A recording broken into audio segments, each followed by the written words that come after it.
Many highway projects require the acquisition of property rights for the project's right-of-way.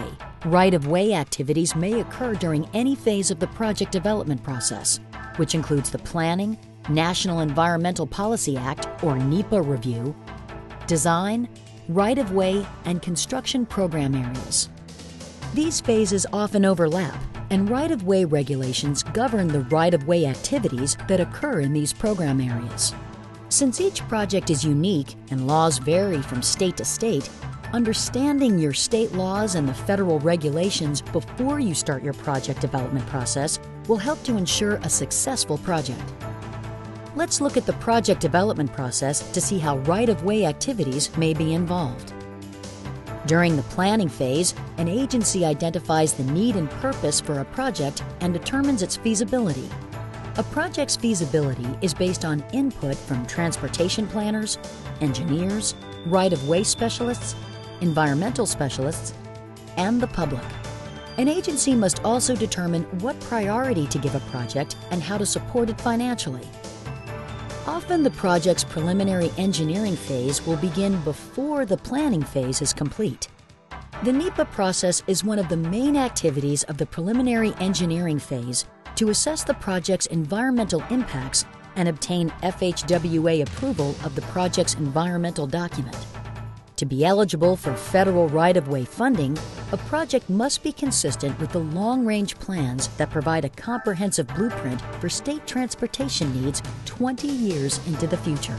Depending on whether the project is located in a rural or urban area, these long-range plans may include the Metropolitan Transportation Plan and Statewide Transportation Plan, both of which prioritize projects and consider all factors that may impact future transportation.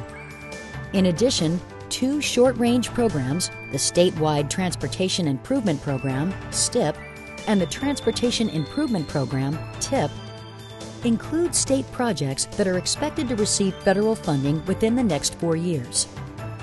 Your agency needs to verify that your project is included in its metropolitan area's TIP. The project design phase includes completing surveys, preparing right-of-way plans or maps, and performing cost estimates. Once an authorization to proceed is given, right-of-way activities can begin. When the design is sufficiently complete, an agency can appraise, negotiate, and acquire all of the necessary properties and ensure that all displaced landowners and tenants are appropriately relocated. Before construction begins, the agency must secure, clear, and properly manage the acquired properties. The agency must also issue a right-of-way certification before construction can begin. This certification states that all properties needed for the construction, operation, and maintenance of the project have been acquired, and that all affected or displaced persons, businesses, and farms are relocated to safe and sanitary facilities. In addition, the certification verifies that the agency complies with the Uniform Act and all relevant federal regulations and state laws. Once the state accepts the certification, the agency can proceed to advertise the project for construction bids. After construction, properties that are no longer needed for the project can be offered for sale or lease in accordance with the federal regulations. To see how one city works through the right-of-way acquisition process, let's look at an example of a city called Smithville. To relieve congestion of its secondary roads, the city identified that it needed to extend a 6-lane highway from downtown to the suburbs. In the planning phase of the project, the city assessed the feasibility of the project, determined a funding mechanism, and ensured that the project was consistent with the state and metropolitan area's transportation plans and programs, and completed the NEPA process. Because the project required federal funding for the right-of-way, the city is following federal regulations and state statutes.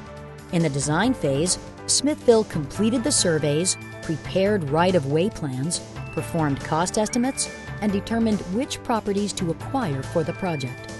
The city then sent a request to the state DOT to proceed. After obtaining the authorization to proceed, Smithville began acquiring the right-of-way properties and relocated landowners and tenants according to federal and state laws and regulations. The city managed all the acquired properties to ensure they were safe and secure. Before construction began, Smithville issued a right-of-way certification verifying that all the necessary properties for the construction, operation, and maintenance of the project were acquired, and that all affected homeowners and businesses were relocated. Once the state accepted the right-of-way certification statement, the city could advertise for construction bids for the project. After construction of the highway extension was complete, Smithville determined that it no longer needed some project properties and could offer them for sale following the federal regulations. We have seen that right-of-way acquisition is a key component of project development, and right-of-way project activities may occur at any time during the project development process. By following all federal and state regulations that govern right-of-way activities, your agency can help ensure that a project's acquisition costs can remain eligible for federal funding. The staff at your state DOT is available to provide information about right-of-way project development and administration and offer guidance.